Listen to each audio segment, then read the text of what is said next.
আমি এই কারণে মনে করি যে আমাকে মনোনয়ন দিলে আমি নিশ্চিত আমি পাশ করবো ইনশাআল্লাহ।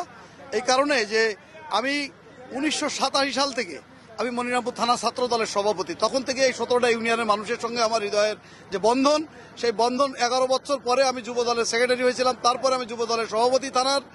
সেই কারণে এবং এখন আমি বিএনপি সেক্রেটারি। কাজে 1987 সাল থেকে আজ পর্যন্ত আমি এই নেতৃত্বে আছি এই দলের। সেই কারণে 17 ইউনিয়নের মানুষের কার কোথায় কোন রান্নাঘর আছে, কোথায় কোন ঘর আছে, এইগুলোও কিন্তু আমার জানা আছে এবং সকল মানুষের সাথে আমার একটা হৃদয়ের মানে একটা সম্পর্ক তৈরি হয়ে রয়েছে। আমাদের একটা ভ্রাতৃত্ব বোধ তৈরি হয়ে রয়েছে মানুষের সাথে। সেটা হিন্দু, মুসলমান, বৌদ্ধ, খ্রিস্টান যারাই আছে মনিরামপুরের, সকলের সাথে আমার একটা সম্পর্ক গড়ে রয়েছে, যেগুলো আপনারা মনিরামপুরে খোঁজখবর নিলে আপনারা জানতে পারবেন।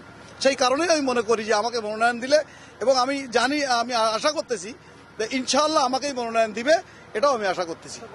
গত 17 বছরে আমি যত রাজনৈতিক মামলা আমি খেয়েছি এবং আমার নেতাকর্মীরা খেয়েছে, তৃণমূলের লোকজন খেয়েছে, আমি তাদের সঙ্গে কখনো জেলখানায় থেকেছি, আবার তাদের জামিন করার জন্য আবার বারবার আমি কোর্টের বারান্দায় থেকেছি এবং কোর্টের বারান্দা থেকেও আমি গ্রেপ্তার হয়েছি, তারও ইতিহাস আছে।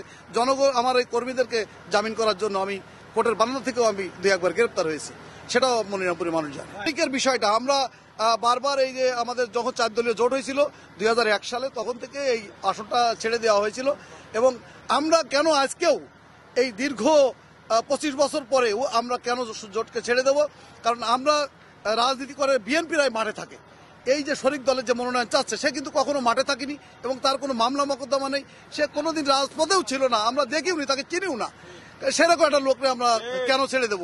আর আমরা অবশ্যই আমরা বিএনপি নির্যাতিত মনিরামপুরে, আমরা মনিরামপুরের মানুষ, আমরা জোটকে ছেড়ে দিতে চাই না। আমরা ধানের শীষে বিএনপির প্রতীক চাই, বিএনপির লোক মনোনয়ন পাক এবং ধানের শীষ মার্কা পাক।